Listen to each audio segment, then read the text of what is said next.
I brought relatively small team, 9, 10 people. The first time I joined that global call was like, poof, 85 people. I was like, what is this? 85 people around the world whose full-time job is marketing. That was like mind-blowing. Wow. Adam, you are on those videos, remember? You are everywhere in LinkedIn, in YouTube. Your photo, your phone number, your email is on our website. The people know you. They feel that they know you. And that's the point. It's a human doing business with another human. Welcome to Morning Brew for Marketing Executives, the podcast where senior B2B marketing leaders from globally recognized brands in complex industries share their stories and experiences. Here we dive into the world of marketing leadership and hear more about what it's like to be a marketing leader. Today we have a highly experienced guest, Delfin Vassallo, the global head of marketing and communications for the infrastructure division at Georg Fischer. With over 25 years of experience across various countries and industries, Delfin has plenty of stories to share. In this episode, you will hear more about how B2B does not mean boring to boring, how to gain buy-in from top management for producing over 300 videos in-house and the benefits that come from this approach, and lots more leadership lessons and thoughts. This episode is hosted by Yanni Hovila, the managing director of Maven First, who has over a decade of experience working with marketing professionals in a complex sales environment. Let's get started.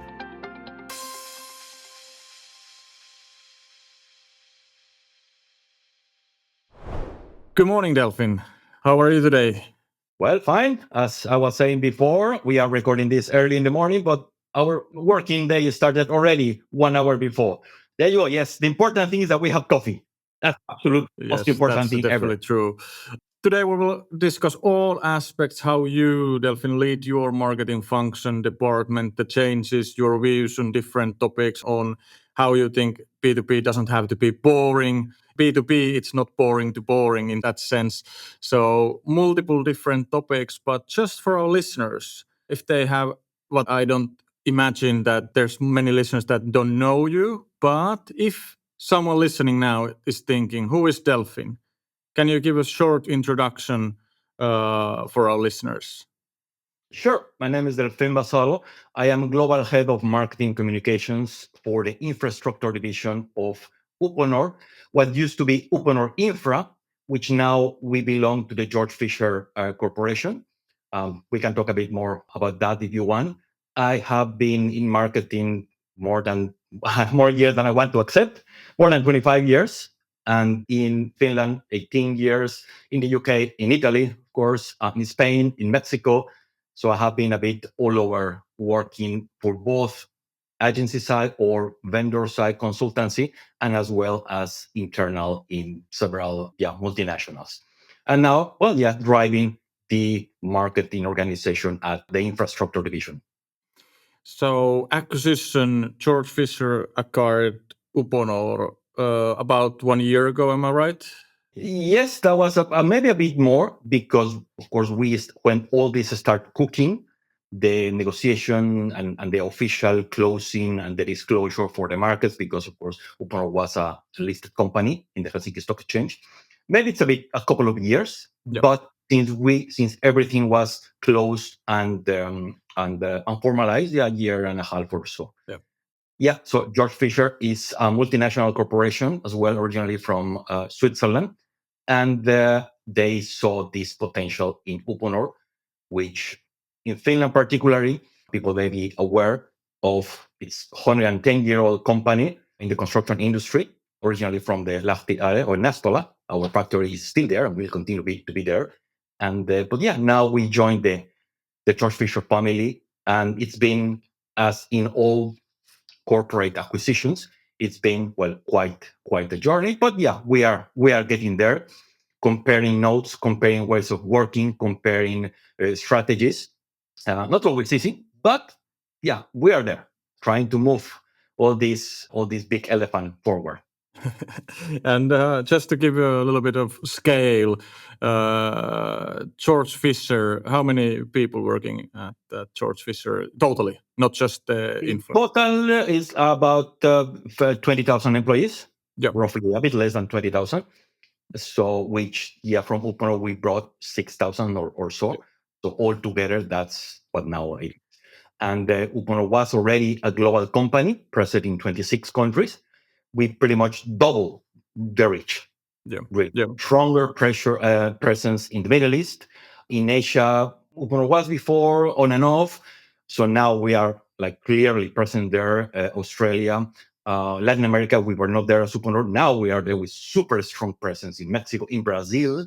I can think about yeah. the business for now for us for infrastructure coming from Brazil. It is really nice. So yeah, joining forces, and this grew was growing exponentially nicely.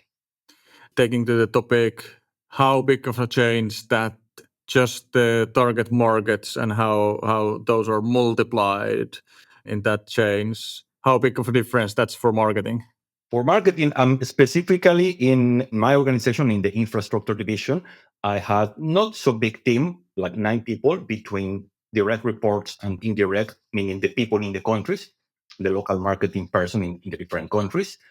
And now we have this big global marketing call from GF. I brought relatively small team, 9, 10 people. The first time I joined that global call was like, poof, 85 people. I like, what is this? 85 people around the world whose full-time job is marketing. That was like mind-blowing. Wow. So of course, it's much bigger organization, much more complex in every sense. So that was kind of, whoa, okay, we need to start adapting things. But there you go. Yeah, we have a pretty big marketing headcount right now. Of course, there's a lot of processes that are very well established: creation of content, handling of media, procurement, internal communications, many things, which actually I may not have had them before at Duponor because, well, just shortage of hands. But now I have them. So, like, yeah, that was a good thing. Let's definitely continue on that, like how you need to lead and manage and the difference. I think the process is one aspect, of course, the way of doing things, how to unify things, maybe center of excellence thinking. The knowledge sharing is a little bit different with between 9 people and 85 people. So I think that's a good aspect we can definitely cover a little bit later on. Do you see a difference how the role of marketing was in Uponor contrary to Georg Fischer, and just kind of how our stakeholders think about marketing in general, or that way? Is there a difference? There was actually in the structure of the strategy, we may call things by different names. But when I sat down with the CMO from George Fisher and we started to compare notes, I said, "Well, Chris, like we are speaking the same things. It's just we put different colors or different names to the same thing, but we have the same logic, the same way of thinking," which was really nice to conclude on that. Yes, having a much bigger organization, the communication amongst all the team becomes a bit more difficult. More people to reach out, more people to talk to, different time zones. Sometimes people join the call, sometimes they cannot. So that has been, it's just the normal way of working in this type of global companies. But the essence in the strategy and the way of thinking was pretty similar. Yeah, Certainly, I have originally a much smaller team, so I can do things that maybe now I need to adapt. For example, I had every week with my core direct reports, every Monday morning, we have our weekly round. We follow the agile methodology that is coming from the software engineering world. Yes, I kind of adapted it, but with Kanban and points. I mean, I'm not that strict, really, not Fibonacci points or nothing, but trying to put some structure. yeah, So, which is everyone's responsibility? How are you doing? What are you going to achieve this week? Do you have any roadblock? Do you need help? Is there anything going not so good? How can we help? Or the other team members, how can we help? But having that continuous communication, like every Monday we had it. And that has been, and I have been running the organization like that for several years. and that has worked very well. Internally, I have done it once a week to catch up. Unless I had a new person in my team, then I book the one-to-one, also in a different time, once a week. But at some point, having too many people to talk to was like not so manageable. So I just have it, yes, once a week. And then once a month, we all come together like physically, because my team is, even if they are everywhere, they are in different cities, in Turku, in Helsinki, in Lahti. So not always able to meet face to face. But every month, we come to the office. That one, yes, that day, everybody has to be in the office, and we discuss many things that may not be that easy to discuss on a teleconference.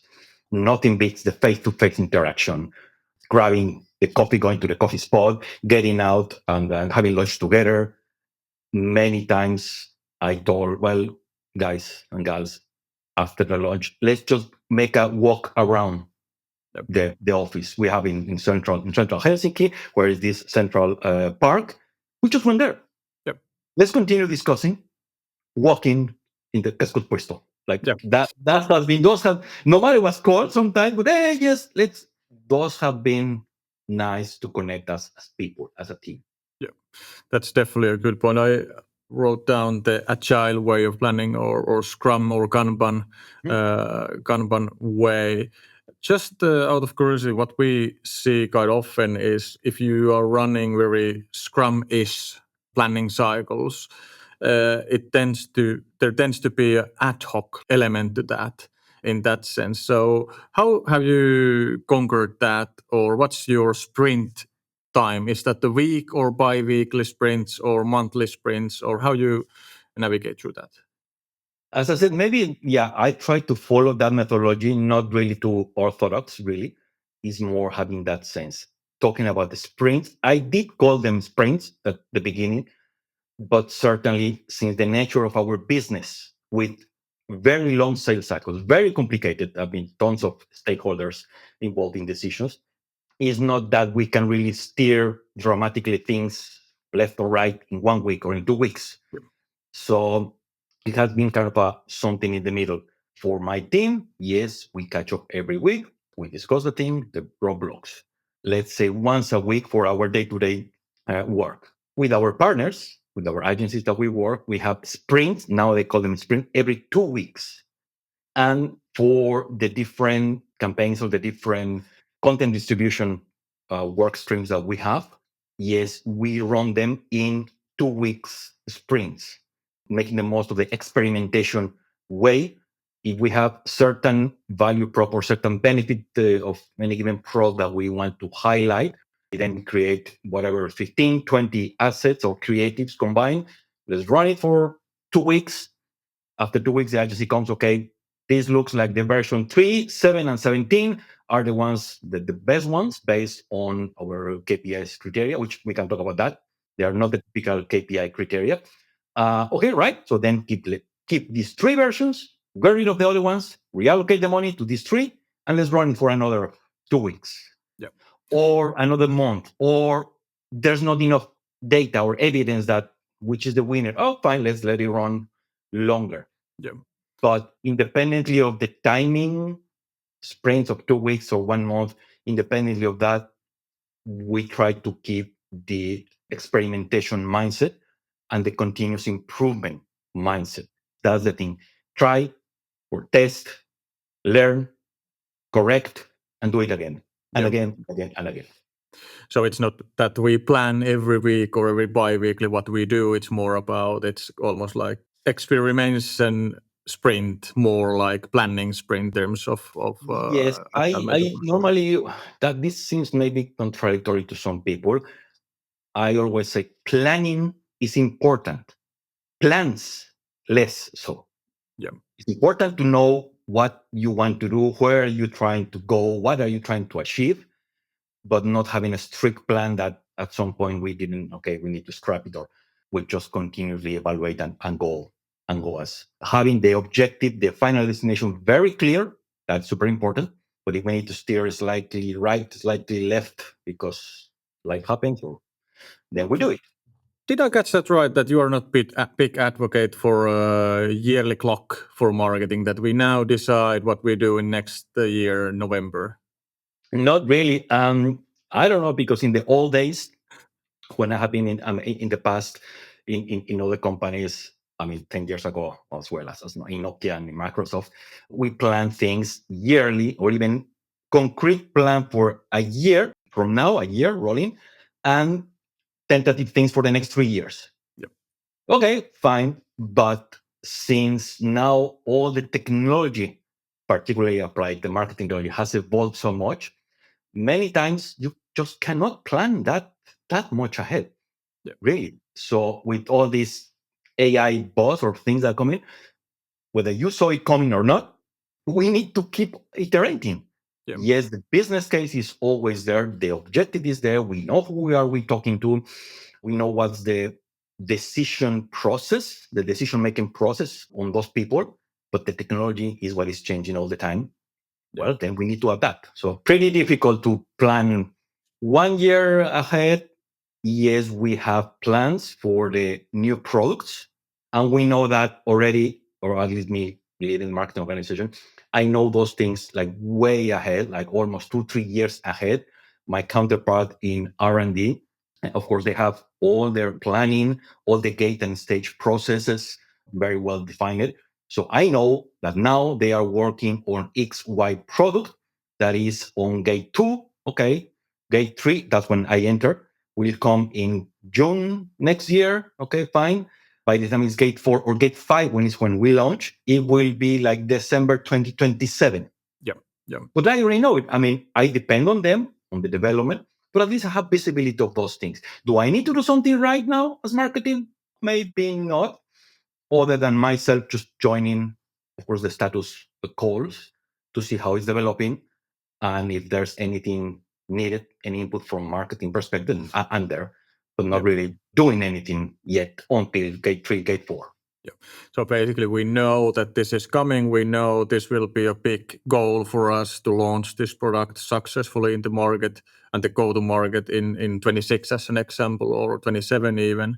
But we don't have like exact plans yet in place.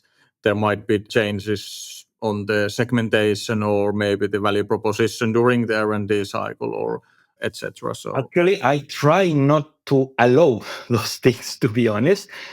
Right now, for example, for 2026, we are at the end of 25 when we are recording this. Yep.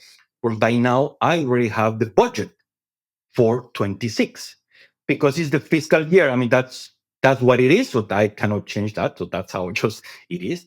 So yes, for the projects or the potential launches on 2026, based on the business case, meaning markets where we are going with this product, expected revenue from this product, expected gross profit from this product. And based on that, I discussed that with my counterpart in product management. So where you want to focus, is this more important than the other? And based on that, I allocate the marketing resources or the marketing budget. It can change as we move. Middle of next year, it may change some things. Things get delayed, yes. But at least to have a base, yes, based on dialogue with product management, yeah, we set the priorities and we assign the budget or the marketing support at large. That, yes, is 1 year before. But again, if something happens in the middle, we just iterate, or sometimes we need to do some extra adjustments. We have some product to launch in new countries in March 2025. Marketing was ready for other reasons, completely different reasons. Design to manufacturing, supply chain, many other reasons that had nothing to do with marketing. We have not launched that yet because, well, that's very extremely complex manufacturing process and logistics. And well, I'm just waiting. And now I concluded that we are not launching this year. So then next year, okay, fine. What do I do with that money that I had already? So it's like, woo, we have to spend it. We have to do something with that money. Okay, let's do some extra creatives for the current solutions or the current products and just shuffling the money. But that's how it is. Yeah. And now you have all the agencies calling you after we launch this podcast because they know you have end of the year money left to No, spend. sorry, it's already gone. I mean, this is already when we are recording this. Hypothetical example. Might Yeah, have. that's already before. Of course, I had to spend it before going to summer Yeah. Christmas holidays. Yeah. But yeah, so but that's how it goes normally. Yeah, I was thinking that would be a great cliffhanger to promote this episode for the old agency people. Now is the right time to call Delfin Yeah, so he has money to throw out the window. No. Okay.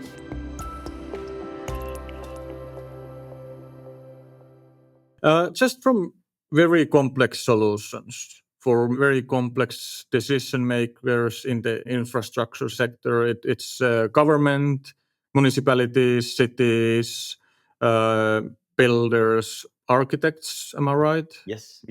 All those. So very, very complex. How you see the role of marketing in the organization? Just to kind of, I like to simplify things. That is our role more on the driving commercial efficiency or commercial effectiveness, more on the pricing power, how I make a willingness to pay or drive competitive advantage. From these three, how would you describe, from your point of view, the role of marketing inside Georg Fischer and, of course, Uponor? I will start from the point or from the item that I may have the least influence, just because the industry works like that, which is pricing. Yep. To be honest, that's why we have a specific area, depending indirectly from product management, but there's a different area. And this is because we produce many things out of plastic, meaning the price of oil and the price of other renewable resources, because we do plastic from non-oil, from non-fossil fuel. So that's another thing. The price of the raw materials is variable. It may change month per month. So many things, can change really dramatically. So that is the point where I pretty much don't have too much to do. What comes to the actual purchasing or customer journey, yes, we try to communicate the competitive advantage. Competitive advantage, which now that we have been promoting our so-called solutions, not just one single product, not just one single pressure pipe to put drinking water, but the whole system of retention tanks and many things. What we did is, and also the design service, the consulting service, if you want, professional services, putting all together, that's what I tried to repackage. I didn't invent anything. Everything was already there in Newport for years and years, but it was not marketed as such.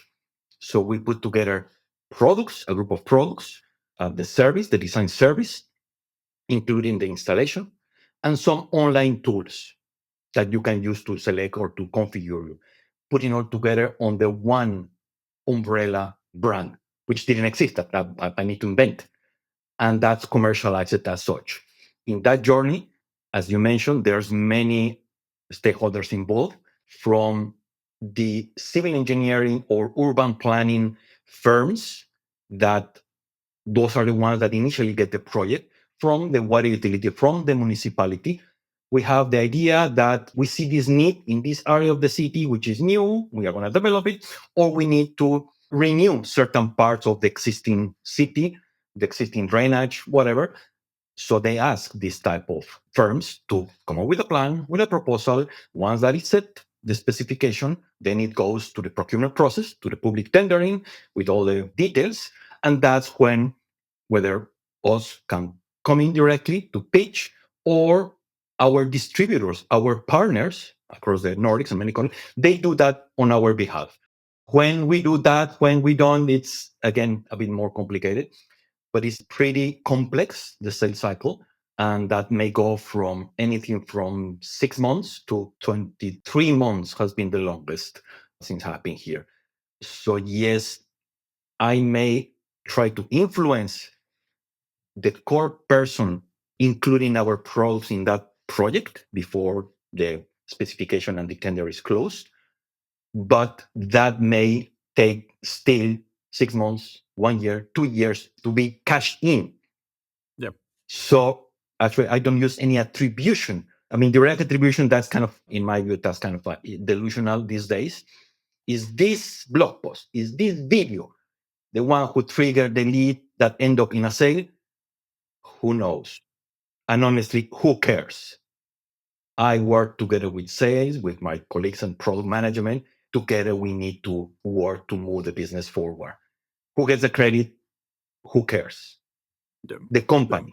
We are working for a company, and having these long sales cycles, it's almost impossible many times to track. I have tried, yes. I am a firm believer that marketing must be considered or must be clearly presented as a business driver. Yeah. It's not always, I said, not always easy, because the system, the CRM, the attribution, the data that is missing, la la la la la la la. But I have always had the very specific metric of business or deals close won that came as a consequence of a marketing initiative.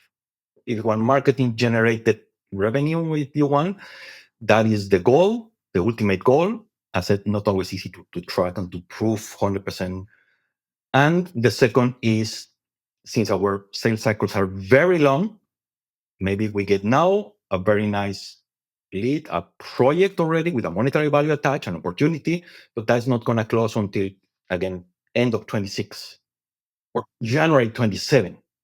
Where do I put it in my whole planning, in my whole marketing?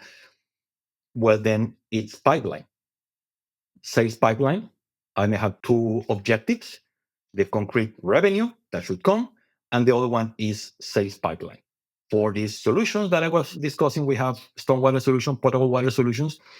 For the last year, that's what I can say is we sold 28 million, like cash in 28 million, and I still have a 71.6 million sales pipeline that is there. It's just there, not floating. It's just cooking. It's cooking, but it didn't close this year. May close next year, but I know that number. So those are the two parameters that I am trying to always follow up. Not always easy. The next step that I want, which it will be way much more difficult, but let's see, is the impact not only on the revenue, but the impact of market on the profits, on the gross profit from the company, and finally on the profits after EBITDA, etc. For that, of course, I need that much more frequent and serious conversation with finance. Yep. But hey, that's the goal. Maybe it's still far, but that's the goal, to prove that marketing is a business driver. You mentioned business driver. I publicly wrote on LinkedIn probably many times that I don't like the idea in complex industries that marketing is revenue driver, because we don't sell. We drive business results, but there's always sales doing the sales. And I of course, it's a little bit tongue in cheek to say that, but just on the role, let's think hypothetical example that you would increase the impact of marketing 5 times now, instantly. So everything we try to achieve 5 times more. Would it be, of course, the pipeline and closed revenue would grow, but are we actually impacting the effectiveness of our sales force and sales endeavors with our marketing, like directly, and then that correlates to the business impact pipeline and everything? How you see that, Delfin? I can summarize that maybe with one phrase, that like the overarching view that I may have. Sales, our sales colleagues are responsible for today's revenue, for today's sale. Yep. Marketing is responsible for tomorrow's sales. Yeah. Because we are building product awareness, solution awareness, brand awareness, whatever, for the future. And that future may be next week for some very small projects that we have, those ones that just come really out of the blue, and 20, 30K, just that quick and dirty, those we can ventilate it pretty fast. But those deals, the big ones, the ones that we really want to participate, very complicated ones from big cities, big water utilities, big projects from the major construction companies in the Nordics that are worth 2, 3, 5 million euros, those are the ones that we need to start preparing or impacting the decision makers now. Is not going to come again next year in 2 and 3. So that's I see that marketing is building the future pipeline. Now, how much is that reflected maybe in the day to day? The playbook that I have been following is we need to educate our specific buyer persona, that we have a very well defined who they are, what they get for breakfast, what their title, what there are jobs to be done, which are their pain points. So we address directly those pain points with our communication. And based on also the feedback that I get from my sales colleagues, every month, I am in the sales calls together with the product management director. Maybe we are just like guests. We are just there, okay, listening what they discuss. But more often than not, okay, somebody jumped, hey, Delfin, can you do this? Some requests. Yeah, okay, fine. But I listen what they are doing. I listen what struggles, if you want, are they having when they are knocking the door of certain company and the door doesn't open or they don't pick the phone. How can I help? Account-based marketing, well, okay, we do that. That's the default setup that we have. But listening from sales has been super important. Having this playbook of distributing very laser focused, distributing certain pieces of content with a human touch, meaning we have these videos where we have the solution expert, we call like pre-sales engineer, that but he's not or she's not a salesperson, strictly speaking. A video of 1 minute talking about the pain point, of the problem, and of course, we are here to help you. Advocate, not advocating the product, advocating the problem. And we have done that, of course, in all the languages that exponentially grows the content production machinery. But we have done that for several years. In any given year, we have produced up to 344 videos in-house, everything in-house. And when I am in those sales calls, I hear from them.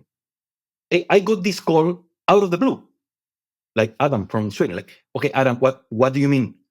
Yeah, my phone just rang, and there was this person telling me that he knows me, which is not true. I don't know that person, never heard.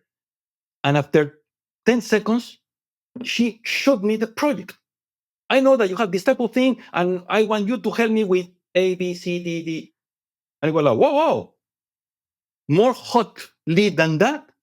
But he was like, okay, Adam, wait. Do you know that person from somewhere else? No. Are you sure that person was not in the event that you were speaking at? No. Are you sure that person is not connected to I was playing Davis Advocate? Yep. I said, no. This is completely new person from a completely new company that we have never talked. It was not in their CRM. Nobody has talked to them. Like, gotcha.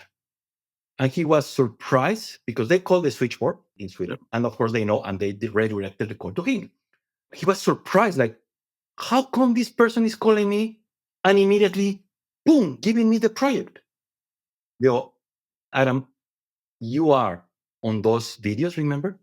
You are everywhere in LinkedIn, in YouTube. Your photo, your phone number, your email is on our website. The people know you. They feel that they know you. And that's the point. It's a human doing business with another human. So they know so much. So we have been bombarding them with your videos. They feel that they know you, and they feel so confident when they are ready to buy, when they have a project, to shoot you directly the phone call and give us straight the project without any nurturing or whatever else.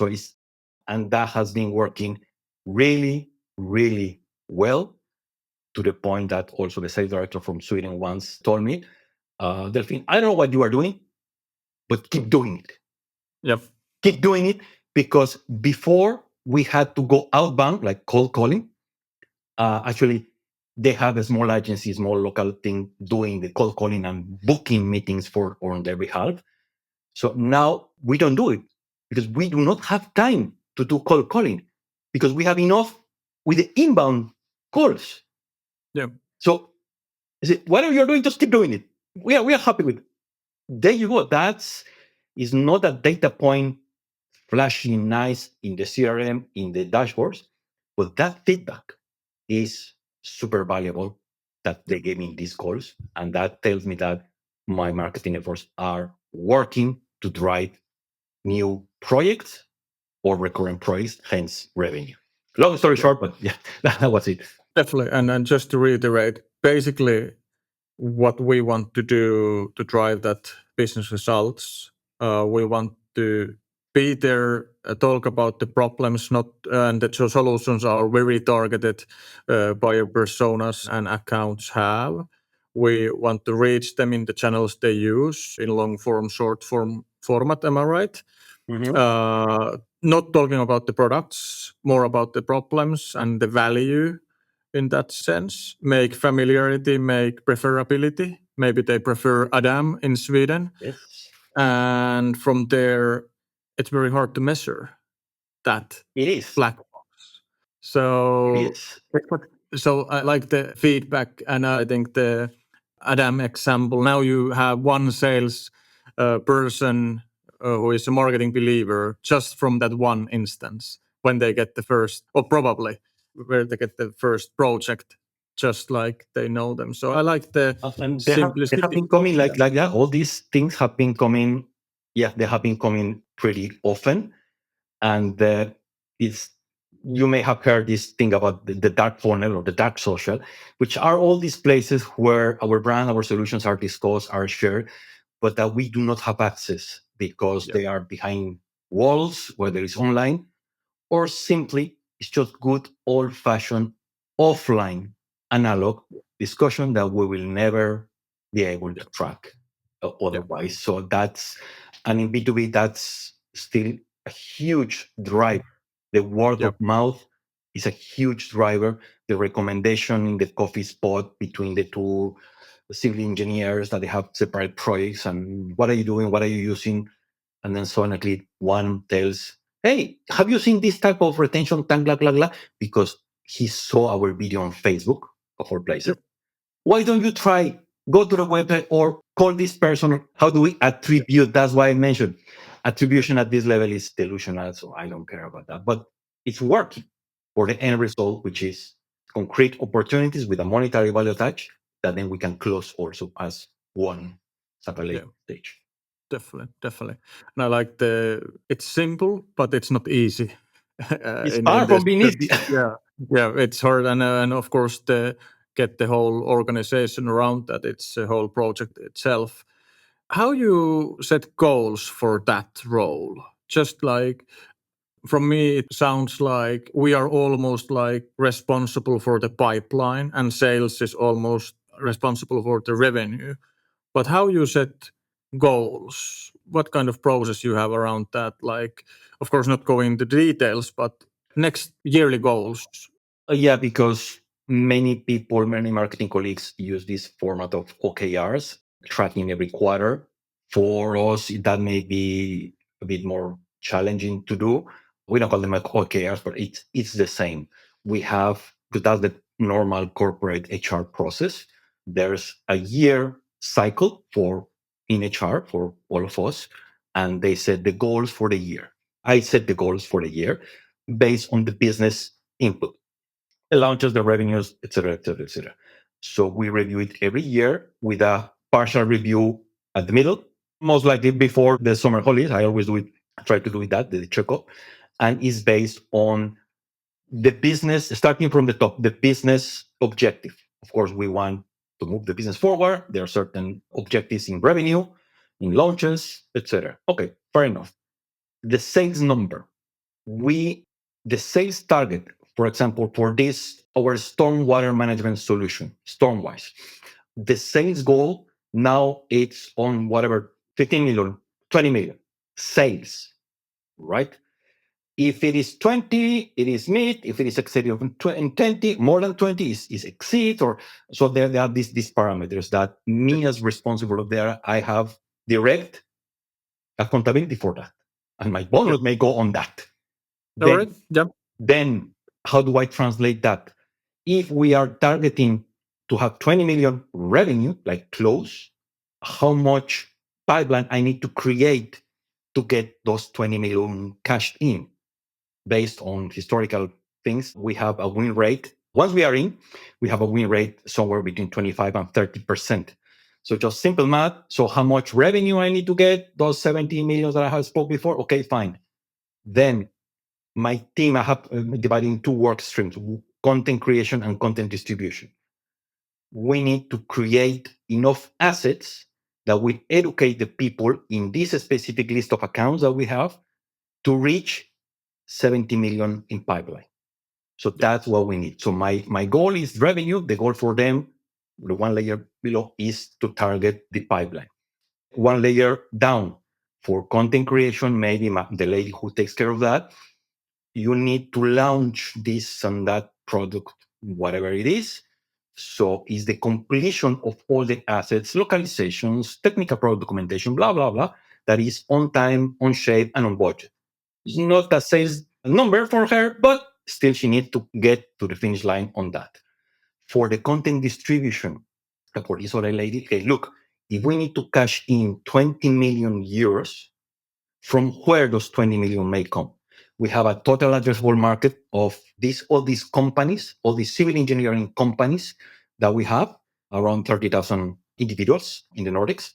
Can you reach all 30,000 individuals? Likely not. Okay, then a reasonable number is 40%.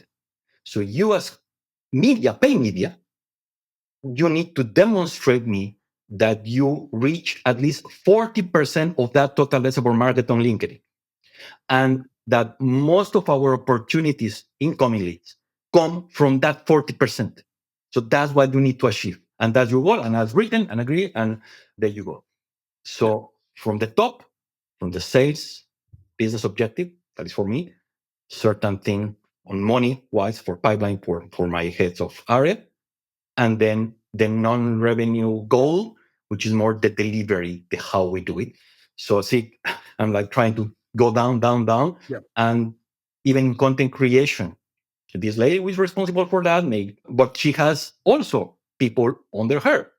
For them is, in order to achieve this, in order to the other one can distribute or can reach 40%, we need to build X number of assets, X number of videos, right? So for the lady who takes care of the content producer, she needs to create at least 50 or 60 videos of these solution experts per year in different languages, different formats, etc. So that's the goal for her. At the very bottom, if you want, she doesn't have a monetary goal, but the piece that she needs to achieve contributes to the total, and she can see how it is, and that's super important.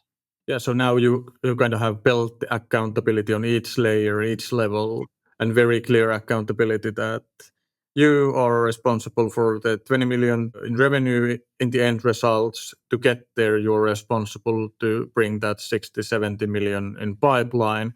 Then there's the 40% reach someone accountable for that, and then under them there's split accountability, maybe by channels or by segments or by products. So you have very like accountability Christmas tree in a sense. Cascading, yes. Yeah, cascading, and everyone knows what they're accountable for, and that way you can kind of have that HR process in place to how you are doing, develop and coach, and that's very. Those are normally 5 goals, 4 to 5 goals, like cascading, as you said, yes. And for each person, there are 4 or 5 goals. And then in summer or before the summer, we check in. How are we going, etc.? Are you on target? Of course, if there's any problem, delay, like we had, okay, we take that into account and it's registered there in the HR tool. We put the note like, yeah, this is not achieved not because of you. There's an external effect. But yeah, so that is the whole year performance tracking or performance review for the team. Yeah, definitely. We'll get right back to the discussion, but first, a quick advertising message from Maven First. We've asked marketing executives this question countless times. Do you think building a more strategic role for your marketing function is important? Most CMOs will raise their hand. Would you raise yours? That's why we created the Executive Guide specifically for you. And the best part, it's completely free. There are no forms to fill out, and you can read it immediately. In this guide, we tackle 4 critical questions to rethink your function. Do you need a more strategic role for your function? What needs to happen to get to a more strategic role? How to evaluate if the change is needed? And what would your more strategic function look like? Access the guide right now. Go to mavenfirst.com/strategic. That's mavenfirst.com/strategic.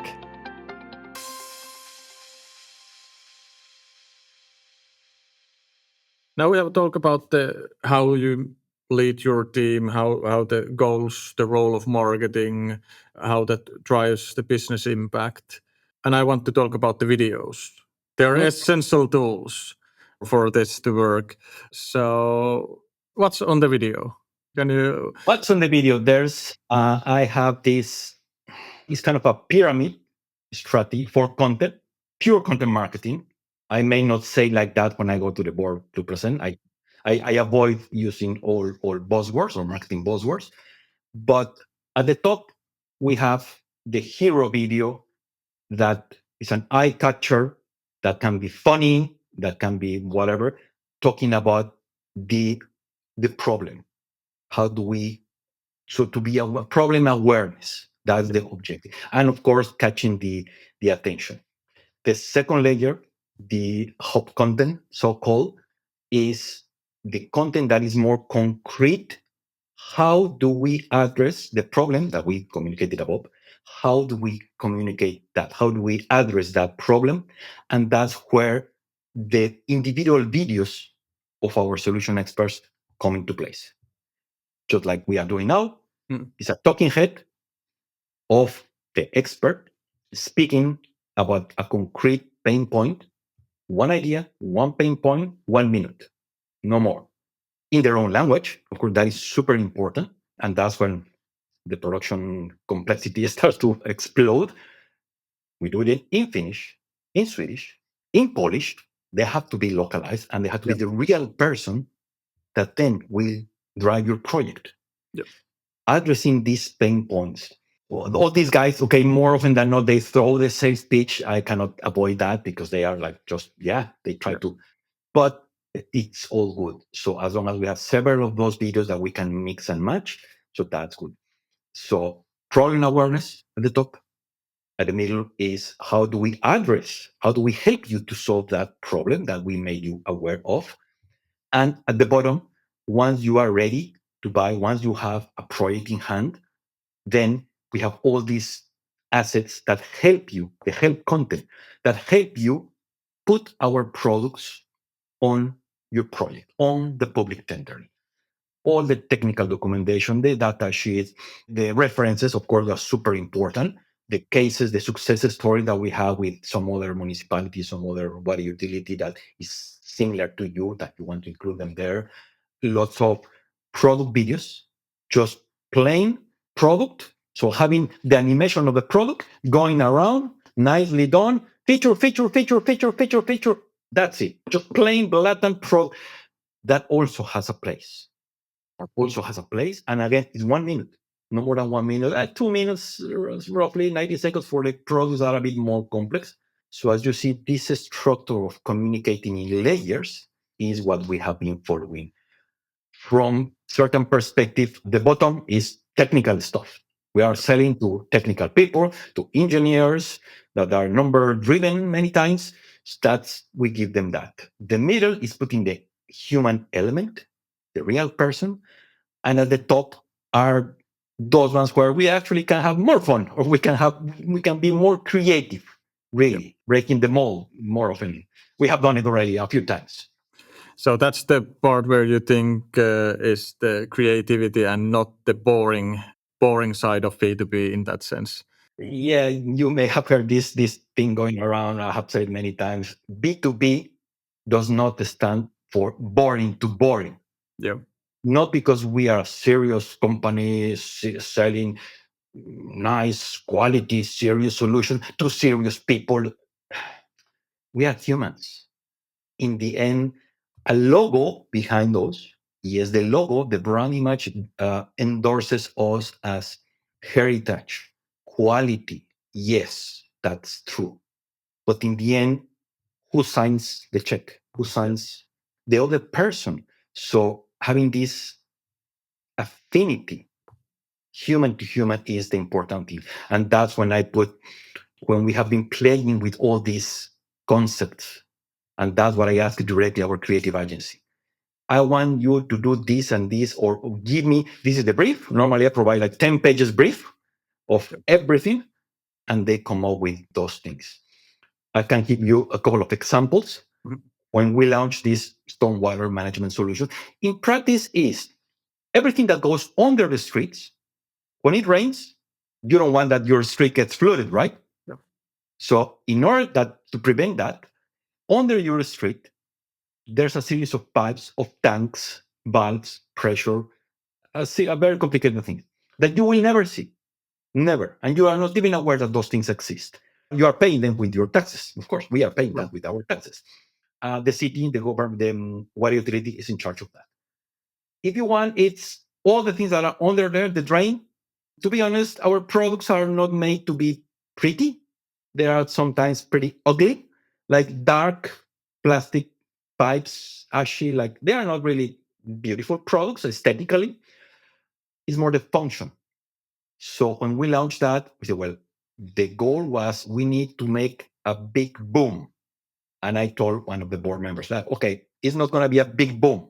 It's going to be a big splash because it's water, right? Okay, fine. So we went to downtown Helsinki in the middle of the night, and we used the music, the lookalike music, instead of singing in the rain, because it's rainfall, that's instead of singing in the rain, singing in the drain. So we have this picture where it's raining, and then you have seen it in the street. There's this rounded cast iron, they're called chambers. So we get there, and then it opens, and an installer, our target, the constructor, comes out and starts to dance at the rhythm of Gene Kelly music, of Singing in the Rain, and goes around and in the pool here, haha, there. And I am happy because I have down there the Uponor products that ensure this doesn't flood. There's no pollution going into the water sources. And we include there some other elements about sustainability and climate change, because that's what. Yep. And in the end, our installer, just as ta-da! And that's the grand finale. It's super funny. It's, there you go. And it's not an appealing product, and we make it funny. So there you go. And that's awareness of the problem, preventing the flooding, preventing the water sources pollution. And because that's what our products are, the core benefit, using our buyer persona. That is one. And the other I can tell you is we have these pipes that are kind of symmetrical. They open. They are two symmetrical halves, and they are meant to put cables, all kinds of cables, electrical, fiber optic, etc., which are connected already. So you cannot cut the cable, really. So that's why they are symmetrical. They put them another over and close it. So that's the function of that. We have a product that we develop ourselves as proprietary technology, and we developed it for almost 2 years. We won an award, a Red Dot Award, for the design of that product, industrial design. So that was really nice. But the action that the installer needs to do is, we have lengths of 60 centimeters. When you need to install that for 800 meters, you need to put them, line them. You need to go up and down, putting, closing with a hammer sometimes to close the latch. And again, the next one, and again, up and down for 800 meters, with a consequent, impact on the back of the installer. So the benefit of this product was that you can just put the other half, and close it with a specific mechanism that you don't even need a tool. You just kick it with your foot. Yeah. You don't need to go down and do this. Better for your health. Yeah. In the end, we created a video where the installer is dancing over the pipes. He's putting them, da, da, da, da, da, da. He doesn't say anything. There's no words, nothing. We don't say the value proposition. We show the value proposition. Literally, it's the bit of construction. That's how it starts, the title. And in the end, it just says the name of the product, couponer, that's it. Yeah. All in the middle is this dancing. The edition was really nice, really nicely done by our agency. But it was fun. Yeah. It was delightful to see. Close up with the lash, close up with all the technicalities. It was kind of a glorified product video. The engineers were super happy because all the time was the product there. Yeah, and it has been the most successful ever video that we have had in the history of Uponor. Not by click rate, not by views like in the first second, but by content consumption, meaning the people did watch more than 50% or 100% of the video when we put it. Fast forward, a couple of months later, I was in the sales call, and our guy who sells that from UC from Finland, he says, "Look, I got this call. I got the first sale for this fast guard is the name of it, for this product. Okay, cool." And how one of our contractors called me directly to tell me that he has seen a funny video on Facebook talking about this product. And precisely now, he has a project where he has to protect the cables inside of one of the Helsinki downtown metro stations, the Kaisanilo. So I didn't know that Uponor had this product. Of course, it didn't exist before. He called me straight and he told me that I just saw a funny video of you, of your product on Facebook, and this is the product that I need. Boom, 400K in. There you go. More than paid. My production was more than paid, but because the sales guy, because UC told me directly, "Hey, this is what happened," and okay, thank you very much for the feedback. Is it on the CRM? Most likely no, but I know it. So there you go. Funny things sell. Begs a couple of questions, and we definitely, if that's possible, we will link these videos to the show notes for our audience and see the magic in the video. I don't remember the exact number, but I think it's almost like 90% of the population think they have a good sense of humor when asked. So I like bringing that to the game as well. But how hard it was to sell this idea internally, because you are more than 100-year-old company, like very, very big heritage and everything like around like trust, almost like similar to banks. You could be almost like your values and everything. How hard it was to sell this internally? Very hard. Yes, very hard. Yes, this whole new approach to marketing, having this expert clips shot, it took me 1 year to convince the first one to appear in camera. So it was not that easy. Once the first came, the second, the third, the fourth, and now I have a few people knocking my door or knocking my head of content door. We want more videos. Because they saw that they work. At the beginning, it was hard. Yes, super hard. You are right. In a traditional company, if you want, that works in a traditional industry, also, it is hard to break the mold. Sometimes it's little by little, and just managing up, getting the trust or earning the trust of the C-level of the board, whoever you report to. And of course, once you earn that trust, you have to demonstrate that what you are doing is bringing business value. And that is the thing that I have been trying to communicate always. I said, when I joined Uponor, the marketing report was website visitors, emails sent, emails open. That was it. I said, no, I will scrap that. So bear with me. We can, I will bring something better. And I remember that first time when I was in front of the board, I'm presenting the whole thing and with all this, I don't want to say old fashioned, but all the bosses that have been in that position for 30 years, engineers, etc., that they don't know anything about marketing, or marketing for them is a brochure. Because that's what they have been doing. Printed brochure in hand and salesperson knocking the door, quite literally. That's how they have been selling the last 30 years. Digital can be better because of blah, blah, blah, blah, blah. I made the point. No buzzwords. And this is what we are trying to achieve, bringing more business in terms of monetary value, blah, blah. They understood the last part, Yep. the final goal. But I remember one member that actually was from Denmark. He was like, look, Delfin, we are old-fashioned engineers. We don't understand about marketing. But everything that you say, to me, makes a lot of sense. I do not understand all these details, but to me, this sounds like the right thing. I don't know my other colleagues, what's their opinion. And he set the tone. Look, to me, this sounds logical. This sounds good. We trust you. Get out and get the stuff done. Yeah. And that had the buy-in, and that's when I started to make the change. And thanks to that, and I'm very grateful for the trust that they gave me, change comes from the top. Yeah.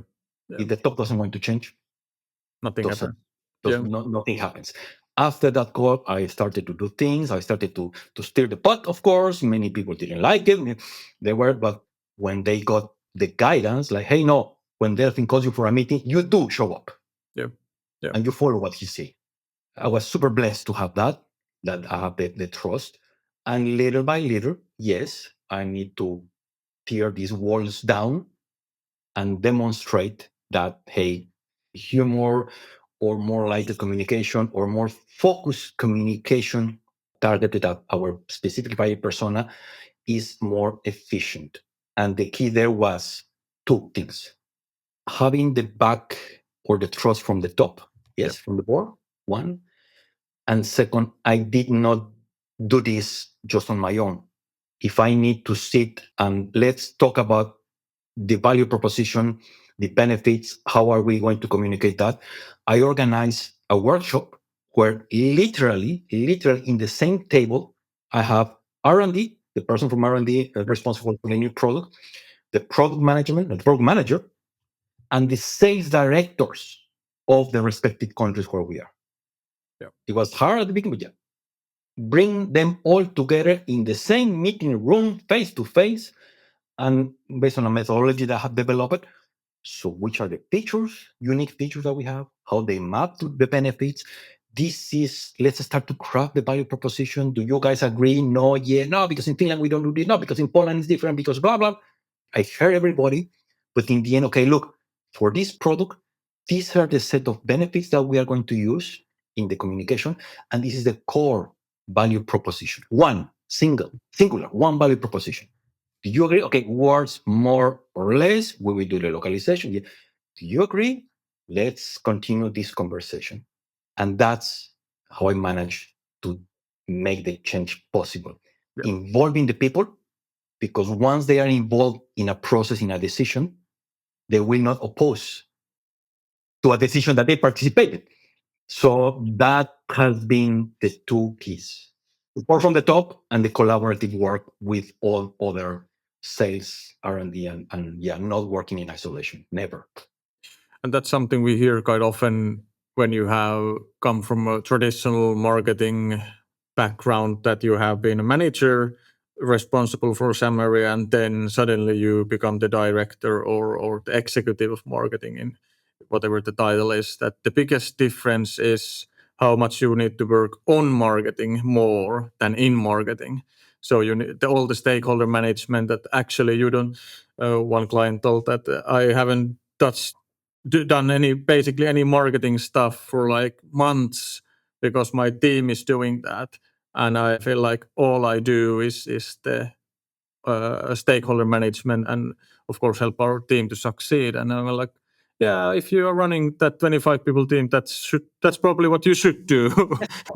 Yeah, that's probably the thing. I remember the first year that I was in this company, more than 50% of my time was dedicated to explain others what marketing does, what I was doing, trying to not convince them, but share with them that, hey, we are marketing. We as marketing, we are a key business driver.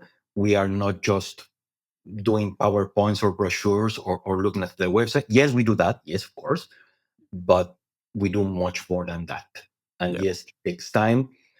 But this just consistency and delivering Yeah, the thing that you definitely. are supposed to do in terms of business metrics.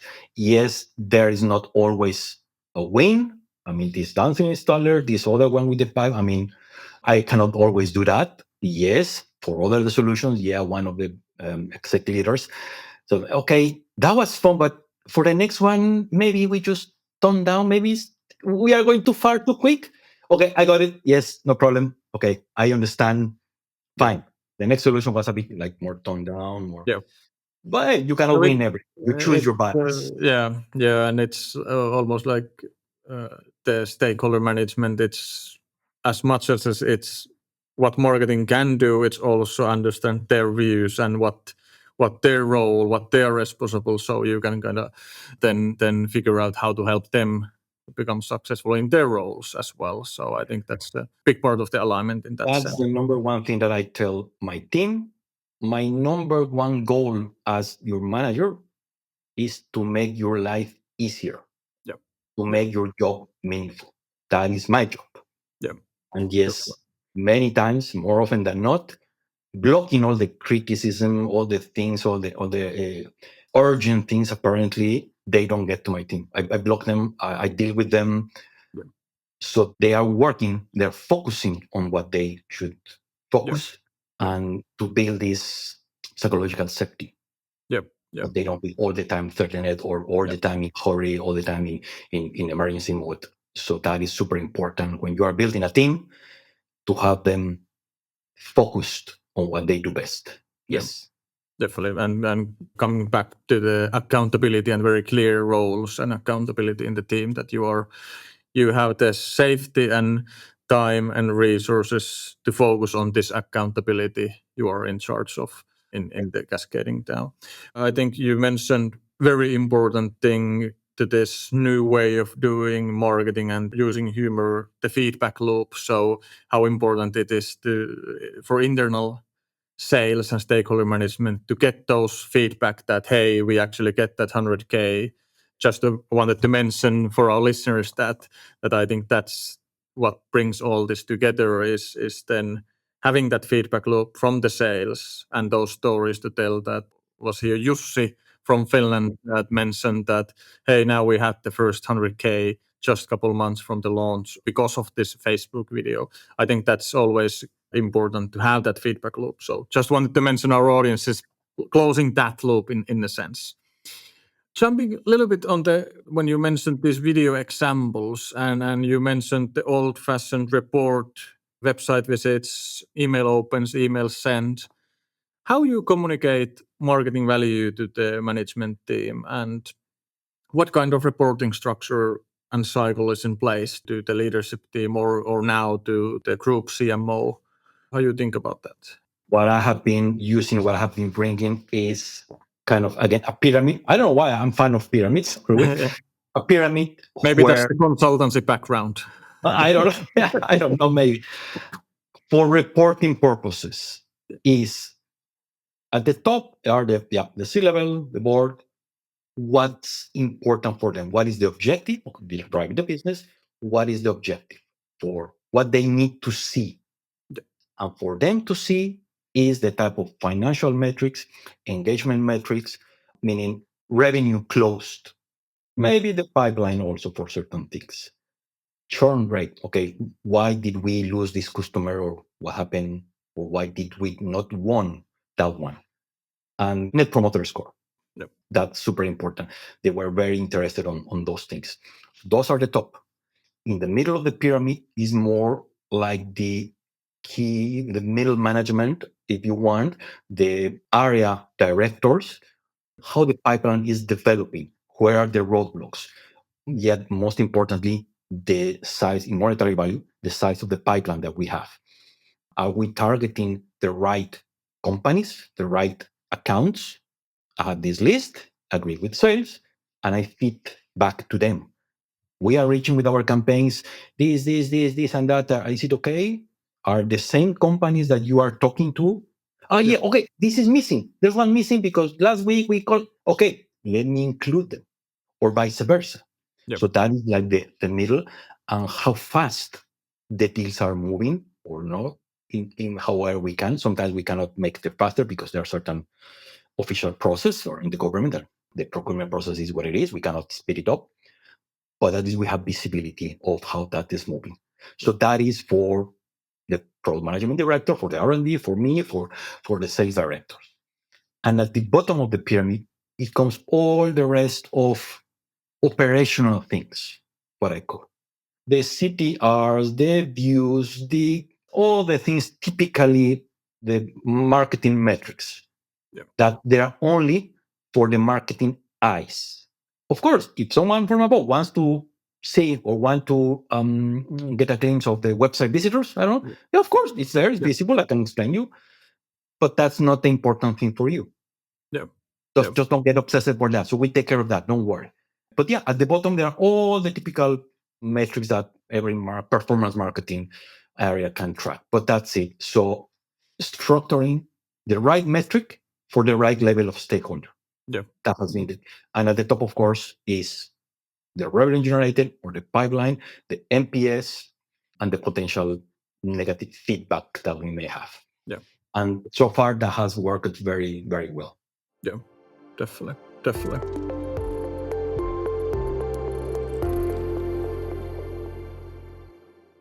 All right, wrapping things up with a couple rapid fire questions.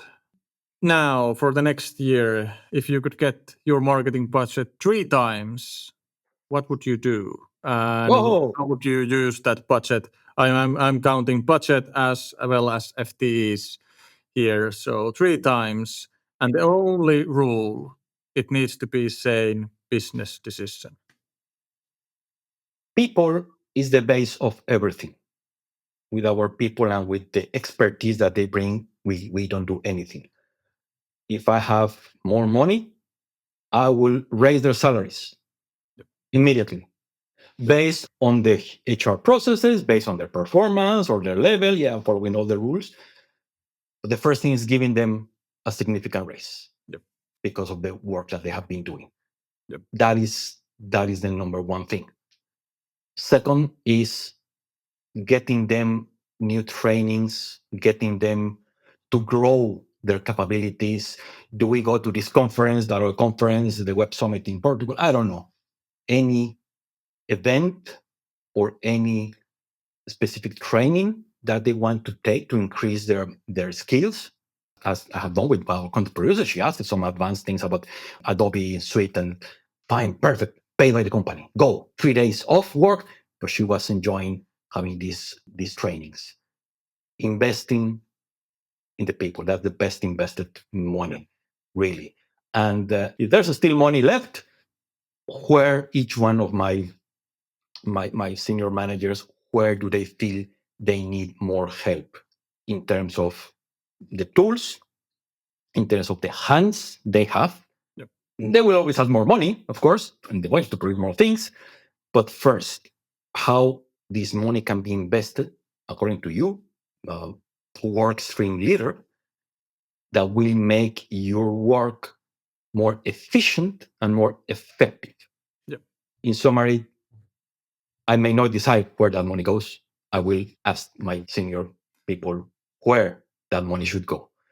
Yeah, and if they want to hire more people because, hey, we have this case, or it would be better because if we have one more FT here and there to do X or Y, okay, fine. I need to justify hiring.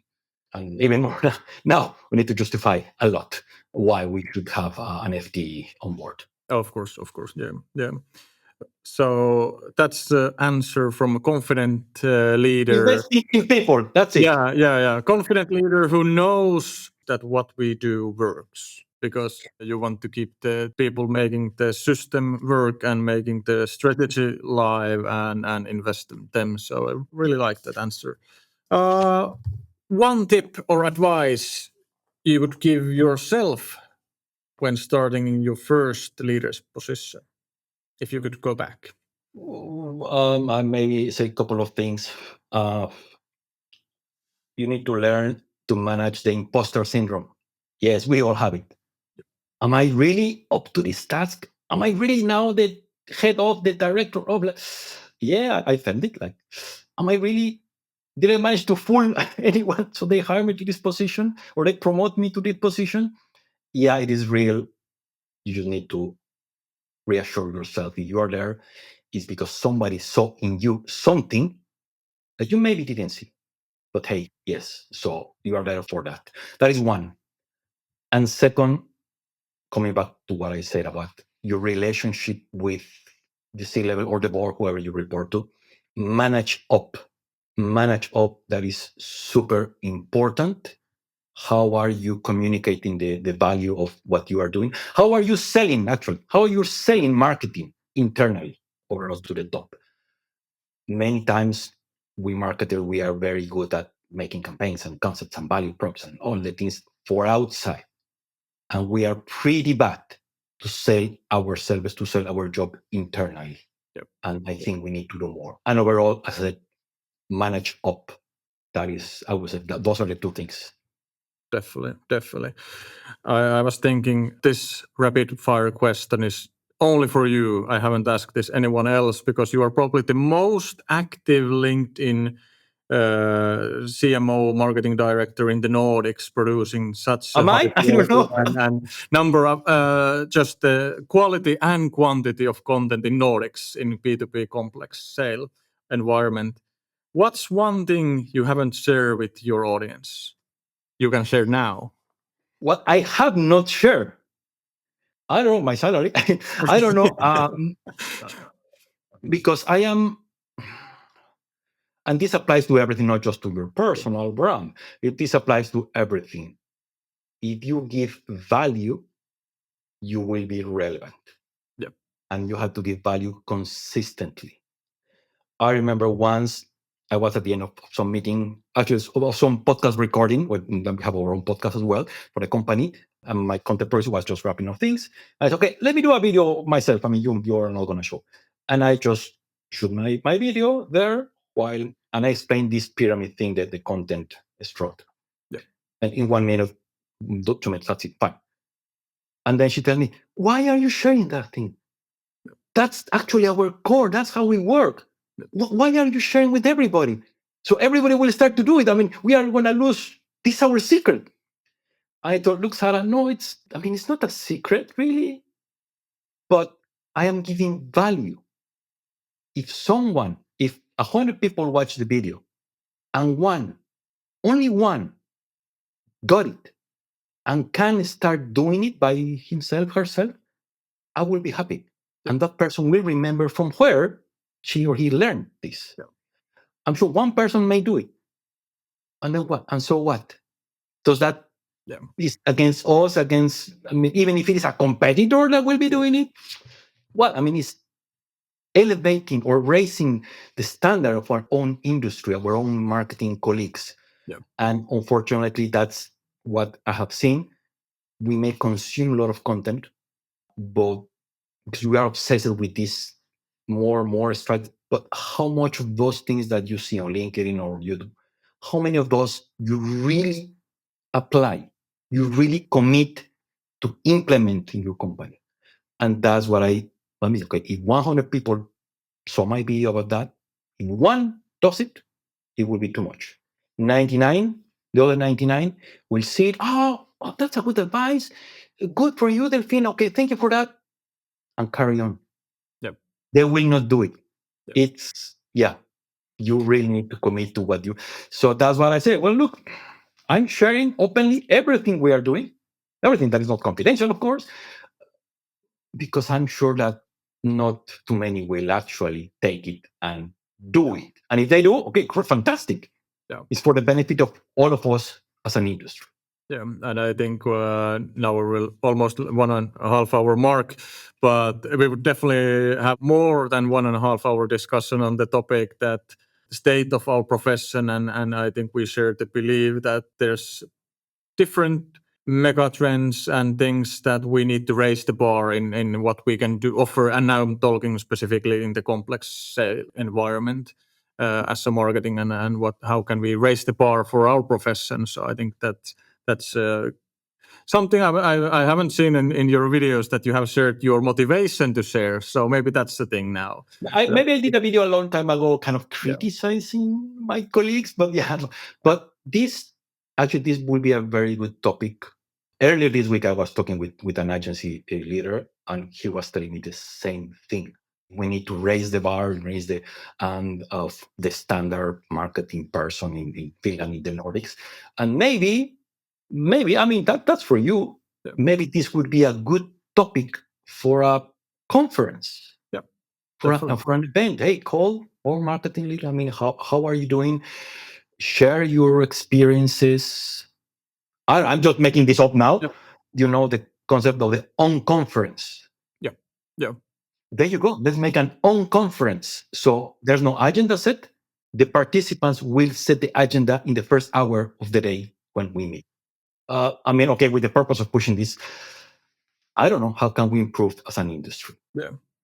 Now we see the big shift in very complex, like big ticket B2B, how buyers change, and the change in buyer behavior is now really taking speed from my point of view. Maybe it's for multiple reasons. Then we have the advanced in technology, even for power plants, you start thinking about how can I configure this before I buy. So all these things happening, and of course the push from I see a study that CEOs and CFOs have two biggest things they feel in B2B they lack from marketing: strategic foresight, and they can't understand any of this. So I think there's multiple of different things that kind of is telling me the story that we need to raise the bar as a profession. So maybe we chat about how to book that conference in the early January or something like that. Strategic foresight. That's something super interesting. I have been already pretty much involved on learning from that. I mean, beyond the next quarter. How do we see our business and our industry in 5 years, in 10 years, in 30 years? Yeah.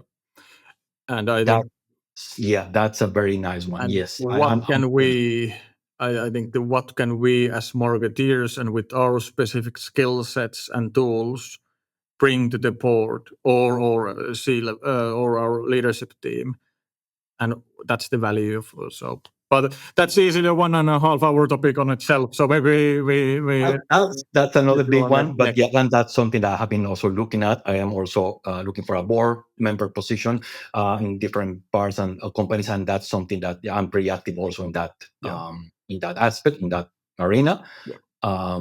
So there you go. That's super important. Did you finish already the what's the English version of the hyväksytty hallitusjäsen? Yes. But I just need to do the exam actually in the next couple of weeks. So from the Central Helsinki Chamber of Commerce. So that is one, the certification. I already finished that. I just need to pass the test. And in parallel, I did also all this year and last year the training from Borman, which have been very, very active. Yes, all these topics about strategic foresight, corporate governance, and financial forecast, many things that we as standard marketing people may not never put our noses in.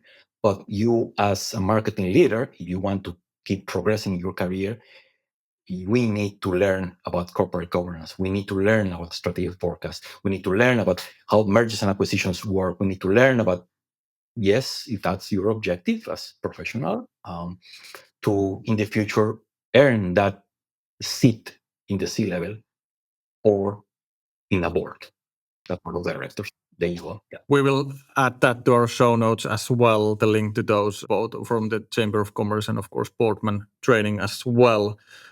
In Boardman, actually, they have many for the next year. Yes, and actually it's in English. The training, all the training is in English for those people who are interested. Combine face-to-face and remote, and we have people even coming from other countries to take the training here. That's super valuable. Definitely. All right. I bet that our listeners, if you're still listening, you get bunch of insights and stories, how to bring humor to your B2B marketing, just all aspects, how to lead very tight ship in itself. with accountabilities and every aspect of that. And of course, the value communication. If you want to listen and learn more from Delfin, what's the best way to reach out to you or follow your work and your ideas? LinkedIn? LinkedIn. Yeah. There you go. I am the only Delfin Vassallo, SSL. I'm the only one there. And you will see some hundreds of videos already out there. We will link that, your LinkedIn handle, to the show notes as well. Thank you very much for this discussion, Delfin, and sharing your insights. And thank you very much for having me. And thank you, our listeners, for joining in today. See you next time. Bye-bye. Thank you for listening to Morning Brew for Marketing Executives. We hope you found today's episode insightful and inspiring. If you enjoyed the conversation, please subscribe and leave us a review.